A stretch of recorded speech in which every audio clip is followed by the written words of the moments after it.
ഈ ബ്രെഡ് വെച്ചിട്ടുള്ള പക്കോട ഉണ്ടാക്കിയെടുക്കാൻ വേണ്ടിയിട്ട് ഞാനിപ്പോൾ 4 ബ്രെഡ് എടുത്തിട്ടുണ്ട്. ഈ 4 ബ്രെഡിൻ്റെയും 4 ഭാഗവും നമുക്ക് മുറിച്ച് കളയണം. ആ ബ്രൗൺ പാർട്ടൊക്കെ മുറിച്ചൊഴിവാക്കണം. ആ വെള്ള ഭാഗം വേസ്റ്റ് ആക്കണ്ട.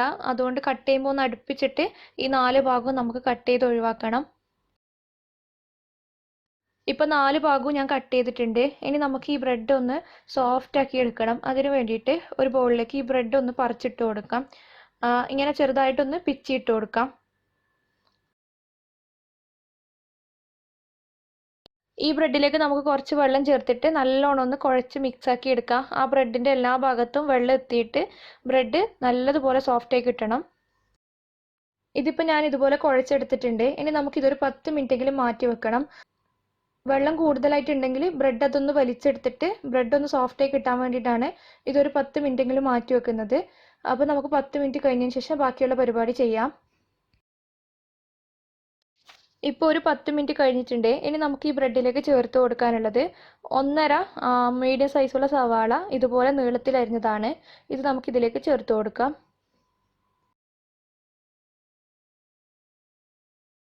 ഇനി വേണ്ടത് 1.5 ടീസ്പൂണോളം ഇഞ്ചി ചെറുതായിട്ട് കട്ട് ചെയ്തതും പിന്നെ നിങ്ങളുടെ എരിവിനനുസരിച്ചിട്ടുള്ള പച്ചമുളക്, കുറച്ച് കറിവേപ്പില ഇതും കൂടി ചേർത്ത് കൊടുക്കാം. ഒരു 1/4 ടീസ്പൂൺ കായത്തിൻ്റെ പൊടിയും കൂടി ചേർക്കുന്നുണ്ട്. അടുത്തത് നമുക്കിതിലേക്ക് ഒരു 1/2 ടീസ്പൂണോളം മഞ്ഞൾപ്പൊടി ചേർത്ത് കൊടുക്കണം. ഒരു 1/2 ടീസ്പൂണോളം മുളക് പൊടി ചേർത്ത് കൊടുക്കണം. ഞാനിപ്പോൾ എടുത്തിട്ടുള്ളത് കാശ്മീരി റെഡ് ചില്ലിയാണ്, നല്ലൊരു കളർ കിട്ടാൻ വേണ്ടിയിട്ട്. അപ്പോൾ അത് ചേർത്ത് കൊടുക്കാം. ഇതിനാവശ്യമുള്ളത്ര ഉപ്പും കൂടി ചേർത്തിട്ട് കൈ വെച്ചിട്ട് നല്ലോണം തിരുമ്മി എല്ലാ ഭാഗത്തും മസാലപ്പൊടികൾ പിടിക്കണം. പിന്നെ ബ്രെഡ് എല്ലാ ഭാഗത്തേക്കും ഒന്ന് മിക്സാക്കി കിട്ടണം. അതുവരെ കൈ വെച്ചിട്ട് നന്നായിട്ട് തന്നെ തിരുമ്മി യോജിപ്പിച്ചെടുക്കാം. ഞാൻ കുറച്ച് കടലപ്പൊടി ചേർക്കുന്നുണ്ട്. 1 ടേബിൾ സ്പൂൺ വെള്ളം കൂടി ചേർത്തിട്ടാണ് ഇത് നന്നായിട്ട് തിരുമ്മിയെടുക്കുന്നത്. ഞാൻ നന്നായിട്ട് യോജിപ്പിച്ചെടുത്തിട്ടുണ്ട്. ഇനി ഇതിലേക്ക് നമുക്കൊരു 3 ടേബിൾ സ്പൂണോളം കടലപ്പൊടിയും കൂടി ചേർത്തിട്ട് ഒന്ന് യോജിപ്പിച്ചെടുക്കണം. പിന്നെ നിങ്ങൾ ഉപ്പ് നോക്കിയിട്ട് ഉപ്പ് ആഡ് ചെയ്യണം. കുടക്ക് ഉപ്പില്ലെങ്കിൽ ഒരു ടേസ്റ്റും ഉണ്ടാവില്ല. അപ്പോൾ അവസാന സ്റ്റേജിൽ നിങ്ങൾ ഉപ്പൊന്ന് നോക്കിയിട്ട് ഉപ്പ് നിങ്ങളുടെ ടേസ്റ്റിനനുസരിച്ചിട്ട് ഉപ്പ് ആഡ് ചെയ്ത് കൊടുക്കണം. ഇതിപ്പോൾ ഞാൻ നല്ലോണം മിക്സ് ചെയ്ത് വെച്ചിട്ടുണ്ട്. ഈ പക്കോടക്ക് നമ്മൾ ബ്രെഡ് ചേർത്തുകൊണ്ട് നല്ലോണം സോഫ്റ്റ് ആയി പോകും. അതുകൊണ്ടാണ് ഞാനൊന്ന് ക്രിസ്പായി കിട്ടാൻ വേണ്ടിയിട്ടാണ് ഇതിലേക്ക് ഞാനിപ്പോൾ ബേസൻ പൗഡർ ചേർത്തിട്ടുള്ളത്. ബേസൻ പൗഡർ അങ്ങ് കൂടുതലൊന്നും ചേർക്കണ്ട, ഈ ഒരു അളവിൽ ചേർത്താൽ മതി. ഒരു 2 ടേബിൾ സ്പൂൺ മുതൽ 3 ടേബിൾ സ്പൂൺ വരെ ചേർക്കാം.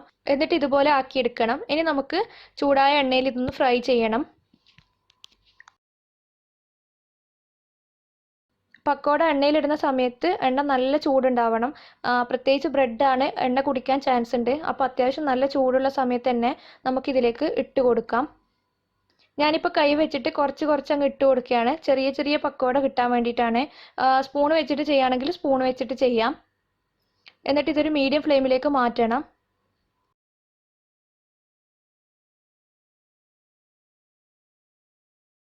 ഇത് നമുക്ക് ഒരു മീഡിയം ഫ്ലെയിമിലേക്ക് മാറ്റിയിട്ട് നല്ല ക്രിസ്പി ആയി കിട്ടുന്നവരെ ഫ്രൈ ചെയ്തെടുക്കണം.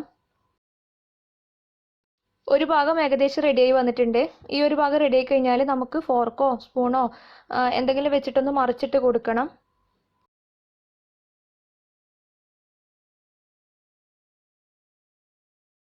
ഇതിൻ്റെ ഉൾഭാഗം വെന്ത് കിട്ടണം. അതുകൊണ്ട് തിരിച്ചു മറിച്ചു വിട്ടിട്ട് ഈ മീഡിയം ഫ്ലെയിമിൽ നമുക്കിതൊന്ന് ഫ്രൈ ചെയ്തെടുക്കണം. പിന്നെ നിങ്ങളുടെ പോളിങ്ങിനനുസരിച്ചിട്ടാണ് ഞാനിപ്പോൾ കൂടുതൽ സ്നാക്സ് തന്നെ ചെയ്യുന്നത്. അപ്പോൾ മുമ്പേ ഉള്ള വീഡിയോസ് ഒന്ന് കാണാൻ മറക്കരുത്. നമ്മുടെ ചാനൽ ഇതുവരെ സബ്സ്ക്രൈബ് ചെയ്യാത്തവർ സബ്സ്ക്രൈബ് ചെയ്യാനും മറക്കരുത്. കൂടുതലായിട്ടും അൺസബ്സ്ക്രൈബ് ചെയ്തവരാണ് വീഡിയോ കാണുന്നത്. അപ്പോൾ നിങ്ങൾ സബ്സ്ക്രൈബ് ചെയ്തിട്ടും കൂടി ഒന്ന് സപ്പോർട്ട് ചെയ്യുക. ഈ ഒരു ബാച്ച് റെഡി ആയിട്ടുണ്ട്. ഇതൊരു കിച്ചൺ ടിഷ്യൂലേക്കോ സ്ട്രെയിനറിലേക്കോ മാറ്റാം.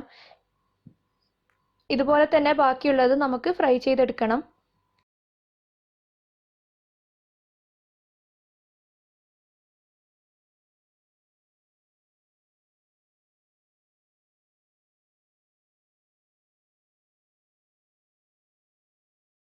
ഇപ്പം നാട്ടിൽ നല്ല തണുപ്പൊക്കെ ഉള്ള സമയമാണ്. അപ്പോൾ വൈകുന്നേരം നിങ്ങൾ സ്നാക്സ് ഒക്കെ ഉണ്ടാക്കുമ്പോൾ ഒരു ദിവസം ഈ ഒരു റെസിപ്പി ട്രൈ ചെയ്യുക. എന്നിട്ട് വീട്ടിലെല്ലാവർക്കും കൊടുക്കുക.